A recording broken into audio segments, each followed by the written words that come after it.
Hi, welcome to Monkeypox for Community Health Workers. My name is Sue Skidmore, and I'm a monkeypox planner with the Virginia Department of Health. I worked up this presentation with the help of Alexis Page, who's one of the pharmacists in the Division of Pharmacy Services.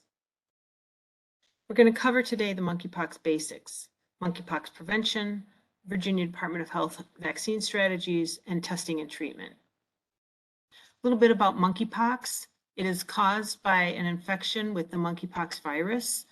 It is part of the genus orthopox virus, which is the family of viruses that includes smallpox and cowpox, as well as vaccinia, which is the virus used to make vaccine.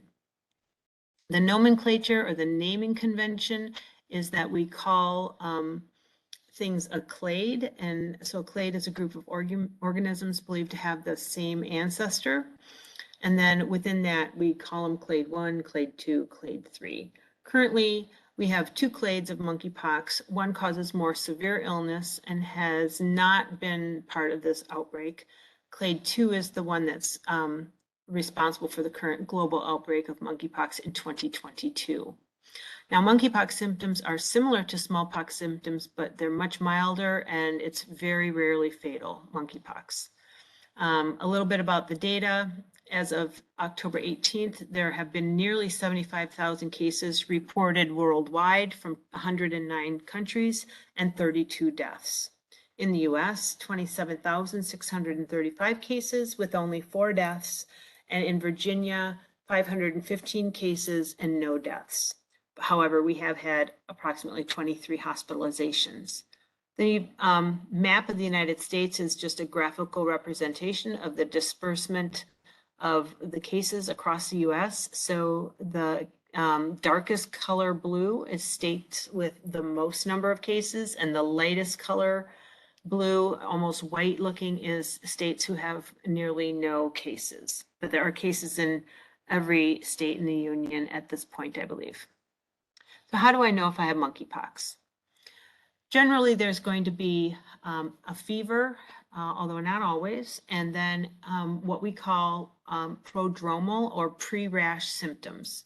Those include chills, swollen lymph nodes, general feeling of malaise, muscle pain, tenderness, achiness, headaches.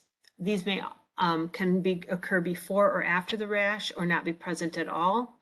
And then once you get the rash, there's been a reporting of significant pain at those lesion sites. And those sites in this particular outbreak have been largely around oral, genital, or other tender areas of the body. With regard to the rash, because of where they're located, there may be purulent or pussy or bloody stools, might be rectal pain or rectal bleeding. Again, that's been noted with this current outbreak because of where the lesions are located. There's also been some respiratory symptoms reported, such as sore throat, nasal congestion, or cough. And then when can you give it to other people? And we call this the infectious period. And right now what we know is that monkeypox spreads from the time symptoms begin until the lesions have fully healed and a fresh layer of intact skin has formed. So that's usually between 2 and 4 weeks. If you have scabs over those lesions, you're still infectious, and so you're not out of the woods yet. From the time you are exposed until the time you see the first symptoms is usually between 3 and 17 days, but it can be up to 21 days. And during this time, a person does not have symptoms and may feel fine. And that's what we know at this time. As the outbreak progresses, we'll learn more about transmission. And so these data points may change. But right now, what is known is that while it's incubating, a person generally doesn't transmit the disease to others. All right, a little bit about the lesions. They are this sort of firm, rubbery, a good circle or well circumscribed lesion that go beyond the surface of the skin. They often develop what's called umbilication. That's that dot in the center of the rash. On this slide, it shows as a couple of circular lesions on the knuckle, and then inside each one, there's a little depression with some redness, and that's the umbilication. Not all of the pox marks have it, but many of them do. In this outbreak, the lesions are often occurring in the genital and anorectal areas or in the mouth. And also with this outbreak, we're seeing far fewer lesions than in other monkeypox outbreaks. The rash is not always found across the entire body. It might only be a few lesions or even a single lesion.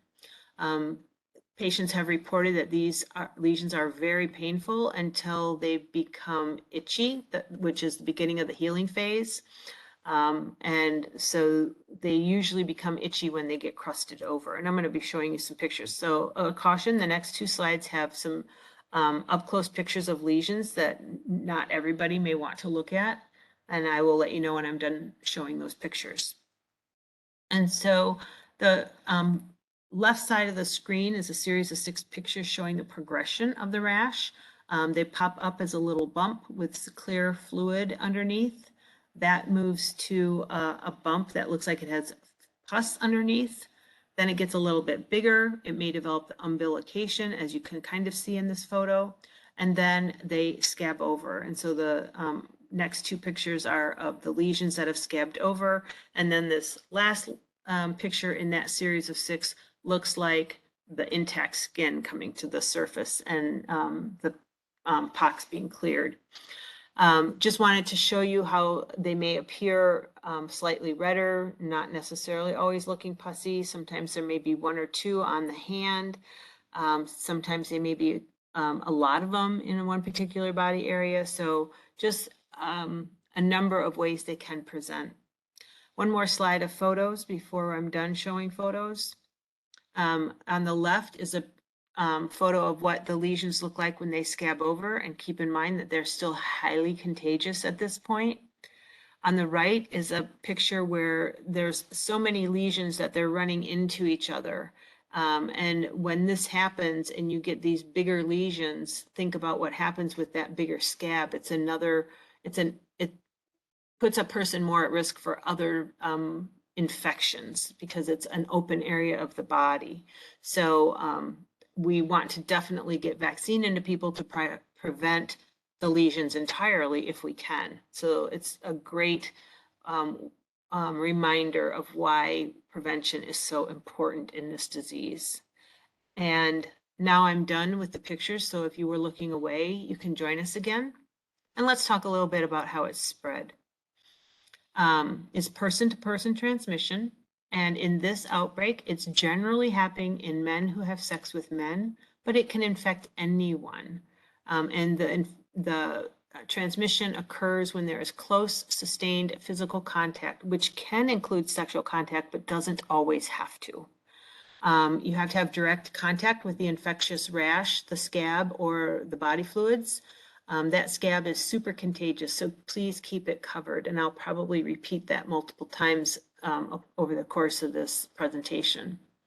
Respiratory secretions can also transmit the infection during prolonged face-to-face contact or during intimate contact like kissing, cuddling, or sex. A little bit about the difference in respiratory secretions. Some secretions are aerosolized, which means they are out in the air, floating on the air currents. That aerosolization isn't how this is transmitted through the respiratory system. It's spread through those respiratory secretions that are more like droplets. So when you have close face-to-face contact through the kissing, the cuddling, and so on. So it's not like measles, where measles lingers in the air, and if you come into the room after a person with measles leaves, that puts you at risk. That's not the case. If you walk into a room after someone with monkeypox leaves, you're not at risk because you're inhaling that same air. It's those respiratory secretions that are heavier that put you at risk. I hope that's clear. If it's not, please contact us and we can try to make it more clear. It also is transmitted through clothing or linens that have been contaminated with the infectious rash or body fluids. So we'll talk a little bit more of that coming up. And then we do know that it does spread to the fetus through the placenta in pregnant women. Testing is only recommended when there is a rash present, because we do not have a blood test for monkeypox. We can only test the lesion. So if there's no rash, there's no test. Right now, only healthcare providers can order the tests. You can get that through your primary care provider or through the local health district. If you don't know your local health district, you can go to vdh.virginia.gov/health-department-locator, and that should give you the site that helps you plug in your address and tell you which health district you're part of. If you go the private provider or the primary care provider route, there may be a payment for testing. If you go to the local health district, you have to meet criteria to be tested. So pros and cons for each avenue. The lesions will be swabbed vigorously, but they should not be opened when testing. We just need to get virus from the surface of the lesion. We don't have to pop it. It will be uncomfortable because we understand that the lesions are painful, but it is necessary to swab them like that. And then results are usually readily available. Meanwhile, if you have a lesion, it is highly recommended that you take precautions to keep from either infecting yourself in other places with it or to give it to anybody else. So we'll ask that you watch out for symptoms of monkeypox. The rash is going to go through several stages before healing. As I showed through the pictures, it starts out looking like little pimples or blisters, and then as they progress, they get more painful and itchy. Definitely want to encourage people to not touch their eyes. If you had a lesion and you may be touching them, you can put lesions, if you touch the lesion and then touch your eyes, you could potentially transmit the virus to your eyes and have lesions occur in your eye area, which would be very difficult to treat and difficult to have as the person having that symptom. So whatever you do, keep your hands clean and don't touch your eyes. Consider getting vaccinated before you have a lesion. So if you are exposed and you know the exposure, if you can get vaccinated in the first 4 days, you can have the best possible chance of preventing infection entirely. If you get vaccinated within the first 14 days, you have the best chance of reducing the likelihood of infection or the severity of the infection. But once you have the lesion and you're tested, we don't vaccinate, because vaccination is the precaution step. Testing the lesion means you've probably got it. So we don't recommend for vaccination after you get the illness. All right, so you're sick, now what? Definitely call your provider and call ahead and let them know you think you may have monkeypox, so they can be ready to receive you and give you instructions if there's something special that you need to do, and then they can test you. Your case will be reported to local public health because it's considered a rapidly reportable disease, and legally we have to report it. And that's so we can do a case investigation, so that we can notify people around you who may be exposed so they can get preventive vaccination. So it's very important step that helps us break up this outbreak and help eliminate it. We'll communicate the steps to you that you need to take to prevent passing it to others. If you have open rashes, or if you have rashes, just rashes in general, that you may be asked to isolate for as long as 2 weeks. But the local health district, based on your particular situation and your illness presentation, will guide you on what the necessary steps are to take so that you don't pass it to others. Okay. In addition, for yourself, please cover all the lesions with long pants or sleeves or bandages. Do your own laundry, or definitely don't let anybody else do it who aren't wearing gloves. Don't let them hold the laundry next to their body, because we do know that linens and clothing tend to hang on to the secretions that contain the virus. So that virus lives on surfaces and in those dirty linens for up to 15 days, possibly even longer. So cleaning the surfaces that you've touched and that are around you in your living area with an EPA-approved product is very important. They should be on the label for you to see, but if not, you can always look up one using the link on this slide. And again, repeat that vaccination is not an option once someone is ill with the virus. A little repetitive here, but that's because these points are so important. If once you get those lesions appearing and they look like they want to be popped, please don't, because we don't want that viral load spreading. Plus, it doesn't speed up recovery. It just makes you more at risk for secondary infections. And it can spread the disease to other parts of the body. It increases the chance of spreading it to others. It's just not good to do. So also recommend that you don't shave until you have a nice new layer of skin formed. It also can spread the virus, and it can create more lesions, and the lesions are painful. So just good to not shave, good to not pop. Keep everything clean and dry. You can still shower or bathe. If you have to leave the home, it's even more important to keep your lesions covered, because the surface of those lesions contains virus that's easy to pass to others. That's how we're sampling you when we test for it. We're not popping that lesion, but we're rubbing the top of it. So that's where we're getting the virus from. So those lesions are very infectious. Wash your hands often with soap and water or an alcohol-based sanitizer, especially after you touch the rash. If you happen to have rashes on your hands, you might consider wearing gloves that are not irritating to yourself, especially when you're handling common objects or touching surfaces in shared spaces. If you can use disposable gloves that can be discarded after each use, but if you use reusable gloves, they'll have to be washed between uses. All right.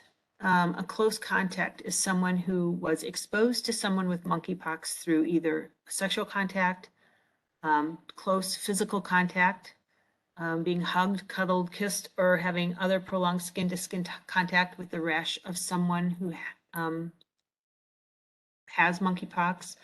And then we're not sure, but it's just a good practice to not share cups, utensils, clothes, bedding, blankets, other personal objects when that are used by someone with monkeypox. So it's good to keep things very separate until the disease is over, the infection is over.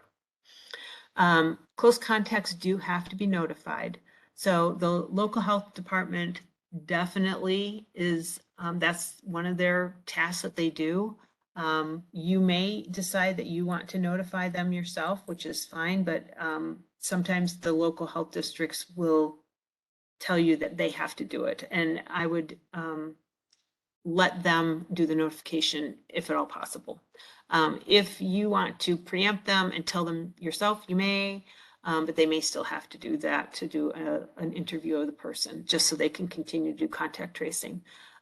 There's also online services. We're not endorsing any, but here's an example of one that's used to tell partners. Tellyourpartner.org is one such site that might help you, especially if you want to remain anonymous. But the bottom line is that close contacts have to be notified. Our most important bit of messaging about monkeypox is that anybody can get and spread the monkeypox virus. Just because we're seeing it in the male seeking sex with other men group primarily doesn't mean it is just a disease for that population. It is a contagious disease, and it doesn't stay within one population. And we are starting to see some additional groups with increased rates of illness. It's still primarily in the group of men seeking sex with men, but it's not 100% anymore. Everybody needs to understand what the symptoms and behaviors are that can lead to the spread of monkeypox. And those are primarily close, prolonged contact, including sexual contact, with someone who has monkeypox. We are also working to combat stigma by providing fact-based information and by emphasizing that it's a public health concern for everyone, not just gay people or gay men. So bottom line, it's an infectious disease. We're not sure why it's running through this one particular population and not everybody else, but it is still something that we all need to be concerned about. All right, vaccination. There's 2 vaccines available for preventing smallpox and monkeypox infection. Jynneos is the one that's in use here in Virginia. It was approved in 2019 by the FDA to prevent smallpox and monkeypox for individuals 18 years and older.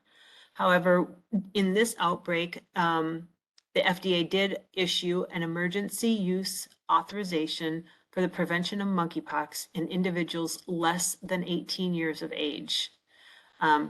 Regardless of how old you are, 2 doses are required a month apart. 1 dose, 28 days, the second dose. ACAM 2000 is another vaccine that was licensed in 2007 for use in people who are at high risk for smallpox infection. It is not approved or authorized by the FDA for the use to use in the prevention of monkeypox. However, the CDC did get permission to offer it under an expanded access investigational new drug protocol. In this vaccine, only 1 dose is necessary. However, Virginia is not using it at this time. It is what's known as a live virus, a live attenuated virus, and it uses the bifurcated or the scratchy needles, and it has other risks that are present when it's being used. So it is not in use at this time. There are 3 main strategies that we're using to prevent monkeypox. And the first 2 are the ones that are currently in use at this for this outbreak. It's not routinely recommended for the general public. So unless you have a behavior or a factor that makes you at high risk for it, you don't need to get vaccinated for it. So just because you heard about it doesn't mean you should get it. So the prioritization we have currently is people who have a known exposure should get post-exposure prophylaxis. This is traditional post-exposure prophylaxis. This is like being exposed to the saliva of a rabid animal and then having to get rabies vaccination to prevent you from getting rabies. That's the traditional post-exposure prophylaxis, a known exposure. Expanded post-exposure prophylaxis is trying to reach people for vaccination, even if they have not had a documented exposure to someone with confirmed monkeypox. So this is trying to reach people in high-risk categories and getting them vaccinated so that they're protected. Pre-exposure prophylaxis is vaccination for people whose jobs may expose them to pox viruses, such as monkeypox, but at this time, most clinicians and laboratorians are not advised to receive it because we are finding that wearing the appropriate PPE or personal protective equipment is enough to prevent monkeypox infection or transmission in the occupational setting. So again, we're not routinely vaccinating our healthcare providers against monkeypox because it's unnecessary. So again, expanded PEP is to reach additional patients who have a high risk, but not a known exposure. The eligibility currently is people of any sexual orientation or gender who have had more than 1 sexual partner in the last couple of weeks, any sex worker of any orientation or gender, staff, volunteers, or patrons of any orientation or gender at establishments or events where close sustained physical contact occurs, including sexual activity. And then people of any sexual orientation or gender who are living with HIV/AIDS or who have been diagnosed with any sexually transmitted infection in the past 3 months. So initially in this outbreak, the amount of Jynneos vaccine was limited. Demand was high and vaccine was limited. At this point in the outbreak, which is October of 2022, our vaccine supply is steady and readily available, and demand has gone down.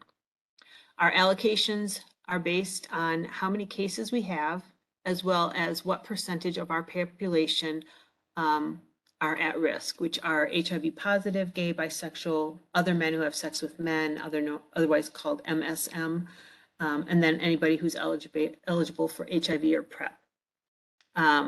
Most of vaccine is available at local health districts. We also have a few select community partners who are able to provide vaccine, and we have just begun to open the gates for private providers to enroll to give monkeypox vaccine. And anybody who has a provider who is interested in vaccine can contact the Division of Pharmacy Services for more information. A little bit more on the Jynneos emergency use authorization. When we first started administering vaccine during this outbreak, we were giving it subcutaneously, and that meant we got 1 dose out of every vial. When vaccine demand was high and vaccine was still limited, they looked at how the immune response was when the vaccine was given intradermally. And that immune response was found to be nearly the same when given intradermally as when given subcutaneously. What the difference is at that point was that we were able to get up to 5 doses out of a vial instead of just 1. And since vaccine was in limited supply and demand was high, that became the standard that we were authorized to do, intradermal administrations for people 18 years and older. And then the EUA, we call it, the emergency use authorization, was that people under 18 could get it, but they had to get it subcutaneously. And then anybody who has a history of developing a keloid scar, which is a scarring of the skin, they too could get it subcutaneously. But the preponderance of people getting vaccinated will get intradermal vaccination. A note here about ensuring equity with vaccines. We are seeing a pretty flipped set of numbers between the Black and white population. So the percentage of cases in the Black community is at 42%, but only half of them have received vaccination. In the white population, they're seeing about 25% of the cases, but more than 50% of them have been vaccinated. So we need to work on this, and certainly this is an area in which our community health workers will be key in helping us get this, get the Black population more educated in the why of vaccination in the case of this monkeypox outbreak, and then getting them in for vaccination. All right, a few things about monkeypox treatment. It's generally considered to be a mild self-limiting disease, which means that most people will be able to manage it at home. There is no treatment specifically approved for it. You can, because it's a virus, we may be able to use other antiviral drugs. And then there is an investigational new drug that, again, CDC has gotten expanded access for, which means it's streamlined the ability to make it available. It's called tecovirimat, and otherwise known as TPOXX. And because it's an investigational new drug, it does require extra paperwork and documentation. So providers may not be prescribing it either because of that administrative burden or because they have beliefs about whether or not investigational new drugs should be used in their patients.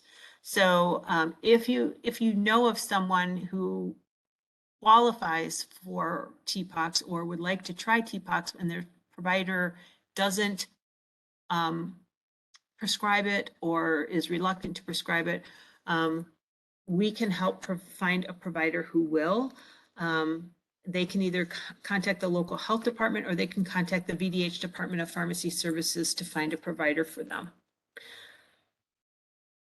All right, definitely contact your provider before starting any over-the-counter pain medicines or any other kind of medicine for symptoms associated with this. But we do think that pain relievers such as Motrin or Advil might help with the pain, although it may take stronger medications in some cases to deal with the pain that the lesions cause. If you have oral lesions, you might try rinsing with salt water up to 4 times a day. There's also prescription mouthwashes that have local anesthetics in them that can help manage oral pain. And then just oral antiseptic mouthwashes like that contain chlorhexidine can be helpful as well. If you have genital lesions, you might try a warm sitz bath, which is a bath that's either water and baking soda or water and Epsom salt. That's often very helpful for symptomatic relief of that area. And then, of course, the reminder to disinfect the container after each use. And then lastly, to wrap up, just wanted to walk you through somewhat of a toolkit, mostly a collection of links that we've amassed for you. We have an external monkeypox website at VDH, as well as a communication resource. And we have a flyer that's available that just got finalized in the last week that will make sure that all the CHWs have access to. And then primarily we're pointing to people to the resources on the CDC website for monkeypox. And there's a selection of sites that we think will be helpful. If you are looking for something else, please be sure to contact me and I can help find whatever you need. I'm available at sue.skidmore@vdh.virginia.gov. We also have resources for schools and also for congregate care. And then last, I would leave you with the information I might have mentioned earlier on notifying contacts. So if you want to be the person who notifies a close contact, there's some tips here on how to prepare what you're going to say. And then there's a sample sort of scenario on what you might say so that you can sort of practice before you approach someone. There's also additional information on the CDC Monkeypox website for how to do this. So I leave you with this and invite you to ask questions of us. Again, I'm at sue.skidmore@Virginia. I say that wrong all the time. sue.skidmore@vdh.virginia.gov or Alexis Page, who's available at alexis.page@vdh.virginia.gov. Thank you for listening, and I hope you have a great rest of your day.